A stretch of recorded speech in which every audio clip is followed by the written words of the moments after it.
Hello everyone, my name's John as Panda and welcome to the Cancer series thing, where I talk about some stories when I was in hospital during my time of having cancer. So yeah, this should be fun. I guess I'll get right into this and tell you my first ever story. That started at the beginning, where I actually got my portacatheter put in and my stomach tube, which aren't the funnest things to be put into your body, especially when 2 weeks prior to it you were just a normal, or what seemed to be normal kid, just walking about doing schoolwork and shit and fucking getting bullied in school as a normal 15-year-old does. Well, for me anyway. I'm not sure if you's had that problem. So yeah, if you don't know what these are, basically stomach tube is pretty obvious. It's a tube that goes into your stomach, and a portacatheter is a little thing that goes into your neck and in your chest. So it's like, it's a little bay for the needles, so intravenous like substances can get into you quicker, and it's a lot easier than access to get a cannula needle put into you. So that's basically what that is. Now you know what's going on. So it is early March, I want to say, yeah. I got diagnosed at the early March, so it was about a week after I got diagnosed. They were pretty quick about this. So they say, right, we have to put a portacatheter and also a feeding line into your stomach, just due to the fact that you're already underweight, and going through this you're going to be a skinny shit. I don't want to be, I'm not going to say it anymore, fuck it. I was going to say something but I'm not going to say it. Basically, you look like an anorexic supermodel, except not a supermodel, because I'm ugly as shit. They just take you into the pre-surgical place. It's pretty hard to remember at this point, but because it's not really a memorable thing. You just go in, they put the needle into you, so you fall asleep and all that shit. But there is one thing I do remember, and that's waking up after that. I wake up in the TCT, which is a Teenage Cancer Trust unit, at the hospital, and I just can't move.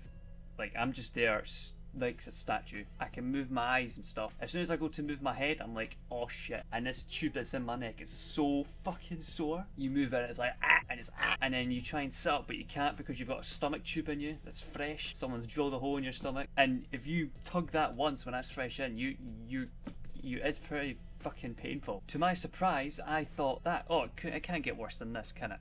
Oh yes, it can.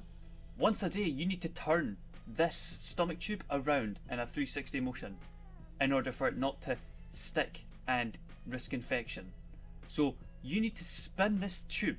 Might I say, I'll put a picture on screen what it was like, yeah, after my surgery. I woke up and I was like this, yeah? So I've got my thing in my chest, I've got stomach tube hanging out of me. Literally, you can't get lower than this point. So I'm there, and nurse says, oh, you need to turn it. And I'm like, you fucking what? You tell me I need to turn it? And yeah, you need to turn it. Same thing as how you have to get your needles changed every week.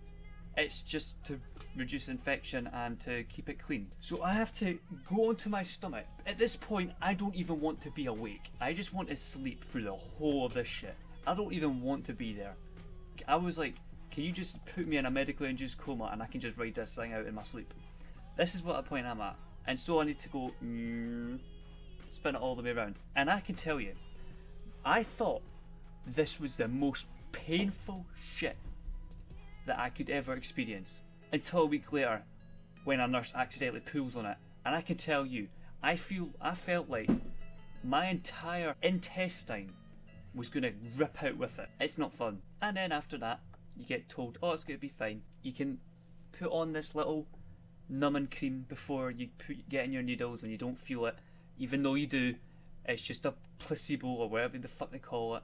It's you still feel you getting stabbed twice by needles about that long in length, whatever the fuck you call it. Not a fun experience, but I try and make it to be as entertaining as possible, because that's the whole point in the series. I want you to at least have a little laugh or smile instead of feeling bad for me, because that's the last thing I want. I'm just like you. Yeah, I'm not different.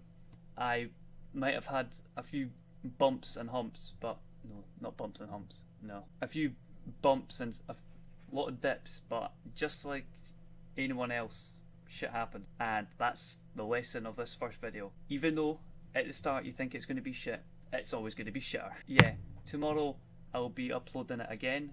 Well, no, not the same thing. I'll be uploading something different. Tomorrow I'll be uploading... Actually, no. Tomorrow I'm going to go back a bit, because I've just remembered something. I should have probably started this off with this video, but I'm actually going to do it tomorrow, just because I thought this video was a bit later and I wanted to start off a bit funnier. So tomorrow I'm going to be uploading the time where I didn't even know I had cancer. All it was just a lump on my leg.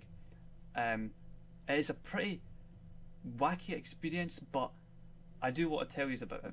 I think I might have told you just snippets about it in my previous videos, but I want a whole video just dedicated to it, okay? So that's going to be tomorrow's video. I hope you'll be around to see that.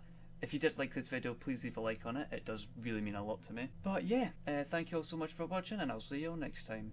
Goodbye!